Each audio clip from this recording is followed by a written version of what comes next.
La parole qui donne la vie éternelle. La mort de Saint Joseph.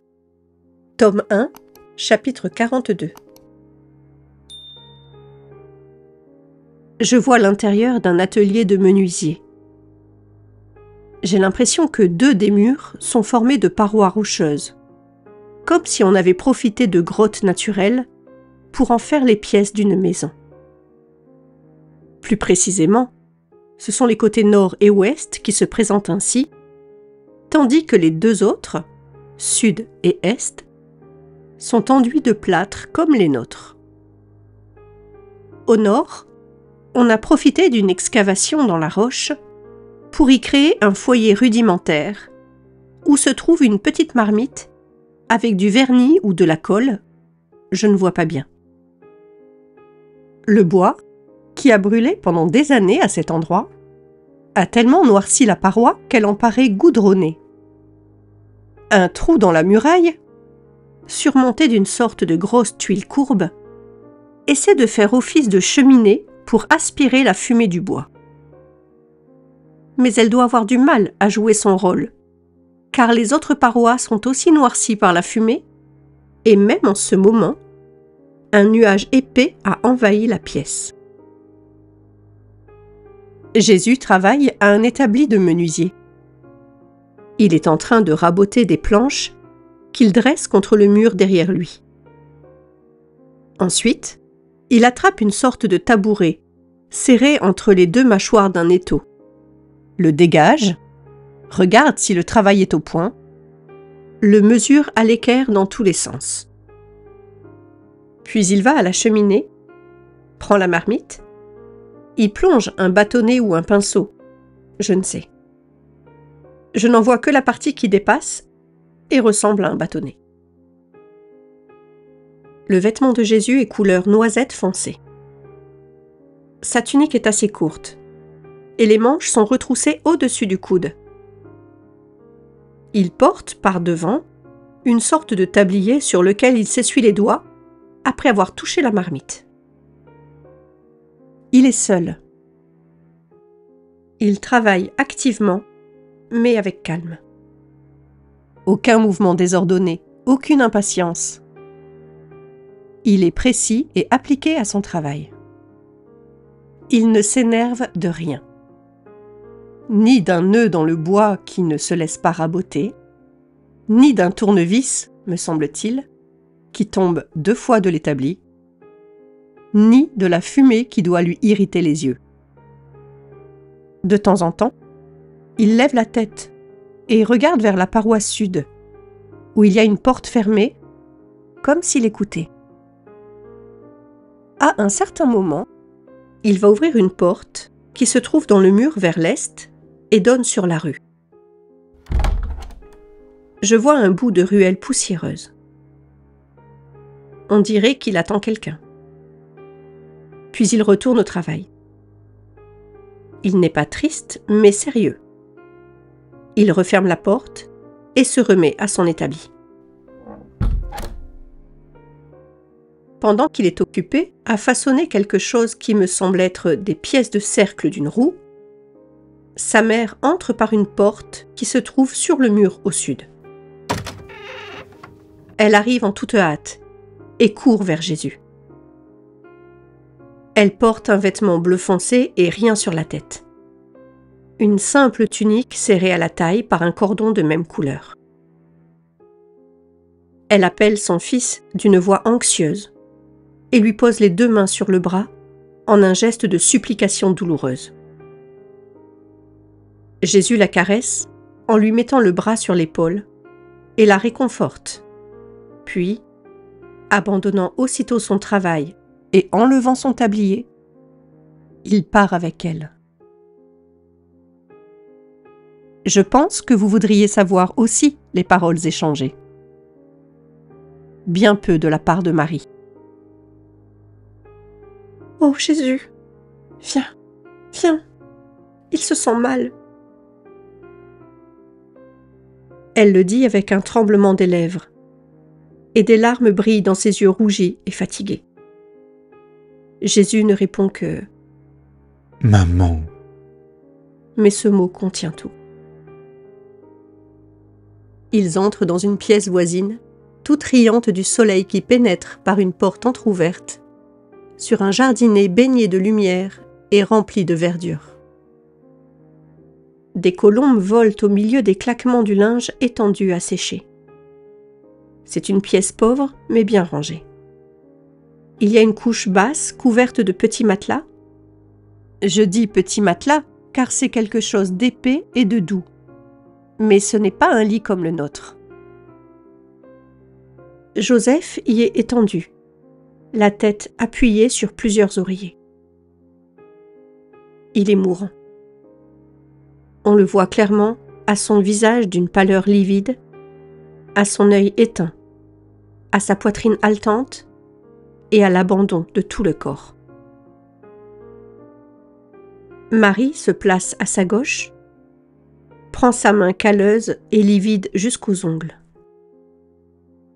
Elle la frotte, la caresse, l'embrasse, essuie avec une serviette la sueur qui forme des raies brillantes aux tempes qui se creusent, la larme qui luit au coin de l'œil. Elle lui humidifie les lèvres avec un linge humecté d'un liquide qui paraît être du vin blanc. Jésus se met à droite. Il lui soulève avec agilité et précaution le corps qui s'affaisse, le redresse sur les oreillers avec l'aide de Marie. Il caresse l'agonisant sur le front et cherche à le ranimer. Marie pleure doucement, sans bruit, mais elle pleure. Ses larmes coulent sur ses joues pâles et jusque sur son vêtement bleu foncé. On dirait des saphirs étincelants. Joseph se ranime tant soit peu et regarde fixement Jésus. Il lui donne la main, comme pour dire quelque chose, et trouver dans ce contact divin la force d'affronter l'ultime épreuve. Jésus se penche sur cette main et y dépose un baiser. Joseph sourit. Puis il se tourne pour chercher Marie du regard et il lui sourit à elle aussi. Marie s'agenouille près du lit, essayant de sourire, mais elle y réussit mal et incline la tête. Joseph lui pose la main sur la tête en une chaste caresse qui ressemble à une bénédiction. On n'entend que le vol et le roucoulement des colombes. Le bruissement des feuilles, le clapotis de l'eau et, dans la pièce, la respiration du mourant. Jésus tourne autour du lit, prend un tabouret et fait asseoir Marie en lui disant encore et uniquement « Maman ». Puis il retourne à sa place et reprend dans ses mains la main de Joseph. La scène est si vraie que la peine de Marie m'arrache des larmes. Puis Jésus, se penchant sur la tête du mourant, lui murmure un psaume. Je sais que c'est un psaume, mais à présent je ne peux dire lequel. Il commence ainsi.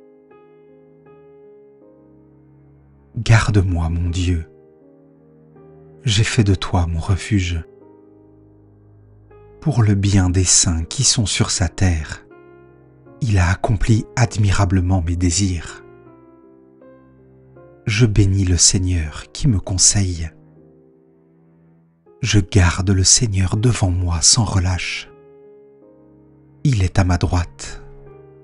Je suis inébranlable. Mon cœur exulte, mon âme est en fête, ma chair elle-même repose en confiance. Tu ne peux m'abandonner à la mort, ni laisser ton ami voir la corruption. Tu m'apprends le chemin de la vie. Devant ta face, débordement de joie. Joseph se ranime tout à fait. Il sourit à Jésus avec un regard plus vif et lui serre les doigts. Jésus répond par un sourire au sourire de Joseph et par une caresse à l'étreinte de ses doigts. Penché sur son père putatif, il continue doucement. De quel amour sont aimées tes demeures, Seigneur Dieu de l'univers. Mon âme s'épuise à désirer les parvis du Seigneur. L'oiseau lui-même s'est trouvé une maison, et l'hirondelle un nid pour abriter sa couvée. Tes autels, Seigneur de l'univers, mon roi et mon Dieu. Heureux les habitants de ta maison, heureux les hommes dont tu es la force. Il a disposé dans leur cœur de monter de la vallée de larmes au lieu d'élection. Seigneur, Dieu de l'univers, entends ma prière. Dieu, vois notre bouclier, regarde le visage de ton Messie. Avec un sanglot, Joseph regarde Jésus et remue les lèvres comme pour le bénir. Mais ça lui est impossible. Manifestement, il comprend mais ne peut parler. Pourtant, il est heureux et regarde Jésus avec des yeux vifs et avec confiance. Jésus poursuit. Tu as aimé, Seigneur, cette terre. Tu as fait revenir les déportés de Jacob. Fais-nous voir, Seigneur, ton amour et donne-nous ton salut. J'écoute. Que dira le Seigneur Dieu? Ce qu'il dit, c'est la paix pour son peuple et ses fidèles. Son salut est proche de ceux qui le craignent, et la gloire habitera notre terre. Amour et vérité se rencontrent. Justice et paix s'embrassent. La vérité germera de la terre, et du ciel se penchera la justice. Le Seigneur donnera ses bienfaits, et notre terre donnera son fruit. La justice marchera devant lui, et ses pas traceront le chemin. Tu l'as vu cette heure, mon Père, et tu t'es dépensé pour elle. Tu as contribué à l'arrivée de cette heure, et le Seigneur t'en récompensera. Je te l'assure. Ajoute Jésus, en essuyant une larme de joie qui descend lentement sur la joue de Joseph. Puis il reprend. Souviens-toi, Seigneur, de David et de sa grande soumission, quand il fit au Seigneur un serment, une promesse au puissant de Jacob. Jamais je n'entrerai sous ma tente, et jamais je ne m'étendrai sur mon lit. J'interdirai tout sommeil à mes yeux, et tout répit à mes paupières, avant d'avoir trouvé un lieu pour le Seigneur, une demeure pour le puissant de Jacob. Monte, Seigneur, vers le lieu de ton repos, toi et l'arche de ta force. Marie comprend et fond en larmes. Que tes prêtres soient revêtus de justice, que tes fidèles crient de joie.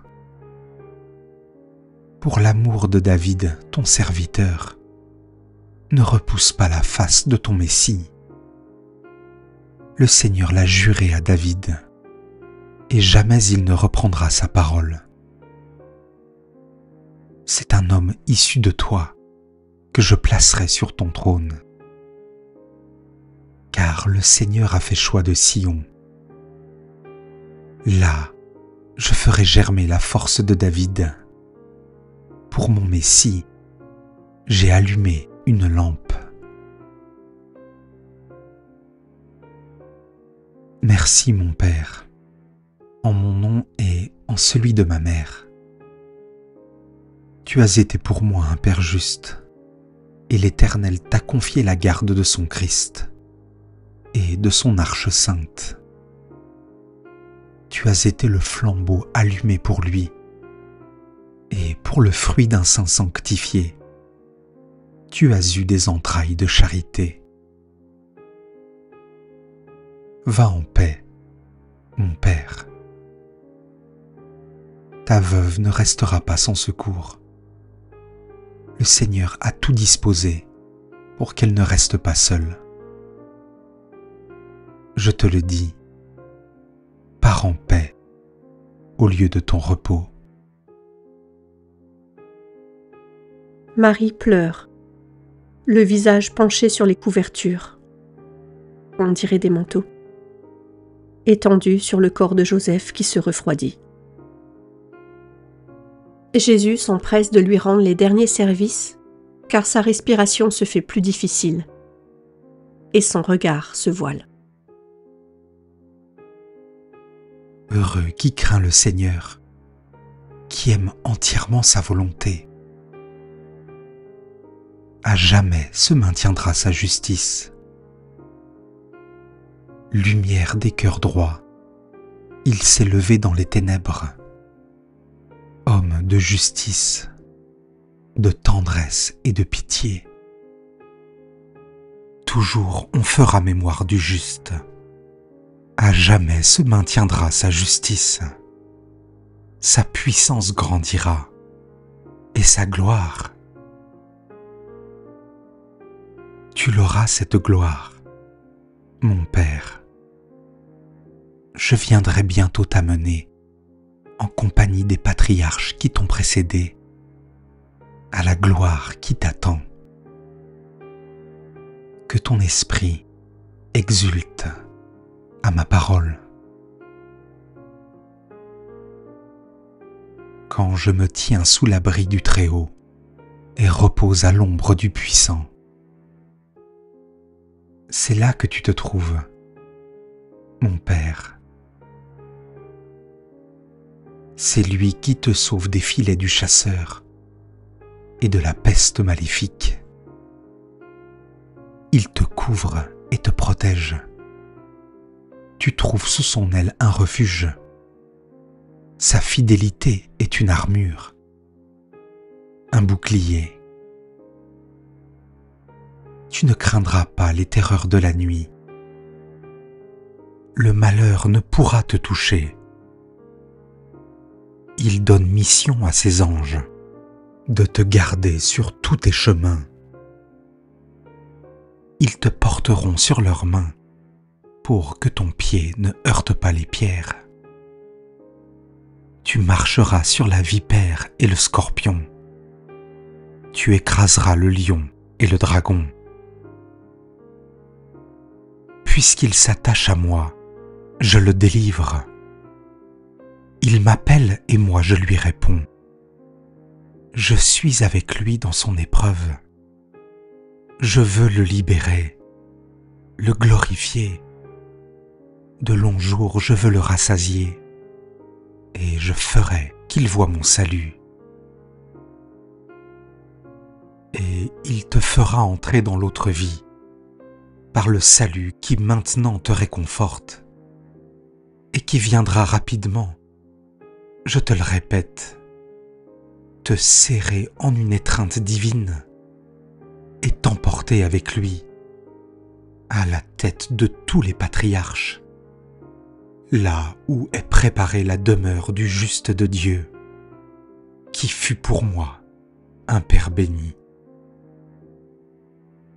Précède-moi pour annoncer aux patriarches que le salut est venu en ce monde et que le royaume des cieux leur sera bientôt ouvert.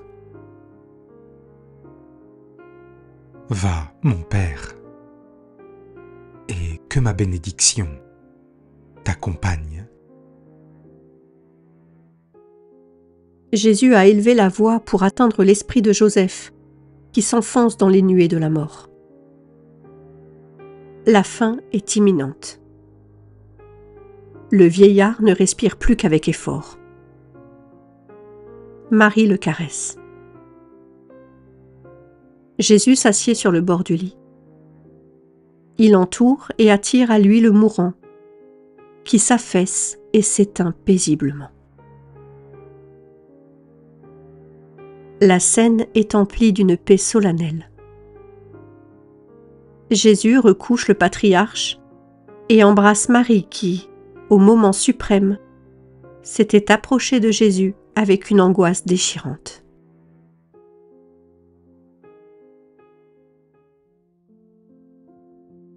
Jésus nous enseigne à présent.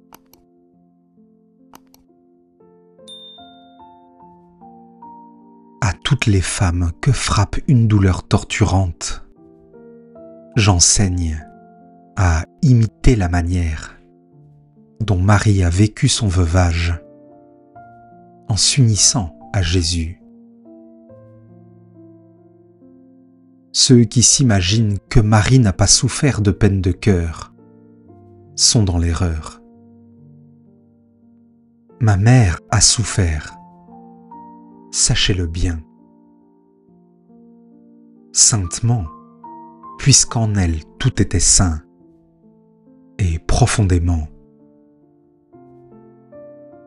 Ceux qui s'imaginent que l'amour de Marie pour son époux était relativement tiède, sous prétexte qu'il s'agissait entre eux d'une union spirituelle et non charnelle, sont pareillement dans l'erreur. Marie aimait intensément son Joseph. Elle lui avait consacré 30 années d'une vie fidèle. Joseph avait été pour elle un père, un époux, un frère, un ami, un protecteur. Elle se sentait seule désormais, comme un sarment de vigne que l'on a coupé du cep dont il tient la vie. Sa maison était comme frappée par la foudre. Elle se lézardait. Auparavant régnait l'unité, où chaque membre de la famille s'appuyait sur les autres. Désormais, le mur principal venait à manquer. Ce fut le premier des coups portés à cette famille, en guise d'annonce de la très proche séparation d'avec son Jésus bien-aimé. La volonté de l'Éternel, qu'il avait voulu épouse et mère, lui imposait maintenant le veuvage et l'abandon de son fils. Au milieu de ses larmes, Marie dit l'un de ces sublimes « Oui, oui Seigneur, qu'il soit fait de moi selon ta parole. » Et à cette heure, pour trouver la force nécessaire, elle se serre contre moi. Marie s'est toujours serrée contre Dieu, aux heures les plus graves de sa vie. Au temple, appelée au mariage, à Nazareth, appelée à la maternité, à Nazareth encore, dans les larmes de son veuvage, à Nazareth, lors de ce supplice que fut la séparation d'avec son fils, sur le calvaire, devant la torture du spectacle de ma mort. Retenez cette leçon, vous qui pleurez, vous qui mourrez, vous qui vivez pour mourir. tâchez de mériter les paroles que j'ai dites à Joseph. Elles seront votre paix dans votre agonie. À l'heure de votre mort, soyez digne d'avoir Jésus à vos côtés pour vous soutenir. Et même si vous ne l'avez pas mérité, osez également m'appeler auprès de vous. Je viendrai, les mains pleines de grâce et de réconfort, le cœur débordant de pardon et d'amour, et sur les lèvres, des paroles d'absolution et d'encouragement.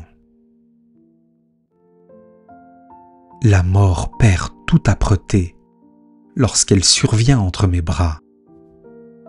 Sachez-le bien. Je ne puis abolir la mort, mais je la rends douce à ceux qui meurent en se confiant à moi. Le Christ l'a dit, pour vous tous, sur sa croix.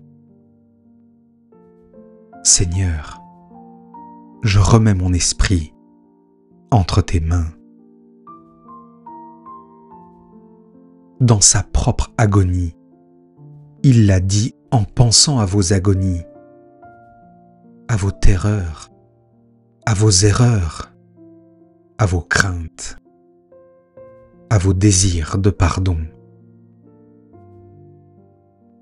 Il l'a dit, le cœur déchiré, avant que la lance ne le perce, d'un déchirement spirituel, plus que physique, pour que les agonies de ceux qui meurent en pensant à lui soient adoucies par le Seigneur, et que l'esprit passe de la mort à la vie, de la douleur à la joie éternelle.